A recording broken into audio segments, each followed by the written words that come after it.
A plea from a Green Country mother after her 13-year-old vanished into thin air nearly 18 years ago. 2 Works for You reporter Ashley Holt shows us why top investigators are just now looking into the case. Only on 2.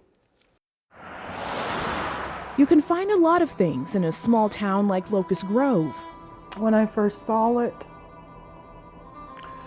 I said, that's not him. Typically a well-kept secret isn't one. Because I only see my David like this.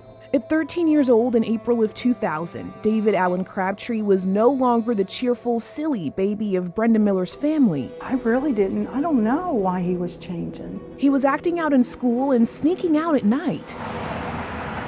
The first time, Brenda got a call from Pryor police after a couple of days and picked him up. I wanted him to see what kind of life that he would end up if he continued. She arranged for him to stay in a juvenile center in Claremore to scare him straight.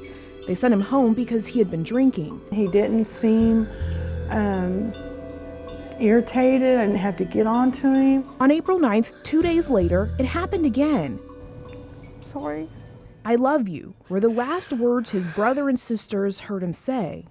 I need a few minutes. They've never all sat down to talk about it until now. I just need to know he's okay. Everything else can be figured out later. They searched every gravel road, turned over every stone. We went and asked, nobody's seen him. Officers classified him as a runaway juvenile. I thought that he hated me. She blamed herself. My belief is that he had met some new friends that lived around our area that knew people from the different towns. Maybe he escaped with older friends and made it farther than he ever could have on his own. I believe that he wanted to sneak back in. So whatever happens, I don't know. If he was still around, he would have made contact back with his brother. Locust Grove's current police chief first heard of David last year. So if Mom never came back, then the officers think that the kid came back home. He says David wasn't changed from a runaway to missing in their system until he got involved. They looked at him as a troubled teen, so they didn't help me. We don't know where the mix-up is. So Chief called Oklahoma State Bureau of Investigation. We know David did have a history of running away, but he always came back home, or he was always observed around town with his friends. OSBI classifies the case as a suspicious disappearance.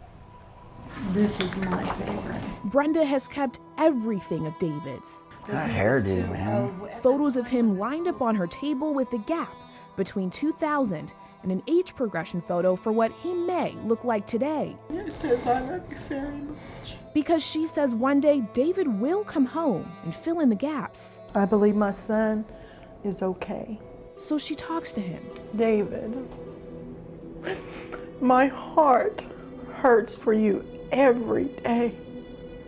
Please contact us and let us know that you're okay. And while she still looks for him, she hopes those involved in his disappearance will too. Please help me find my baby. Because just like every other secret, she believes there are people out there tired of keeping it. From Locust Grove, Ashley Holt, 2 Works for You. And if you have any information on where David could be or any place he went after his disappearance, reach out to the OSBI. The number and email address are right there on your screen. We've also posted the information on KJRH.com and our 2 Works for You app.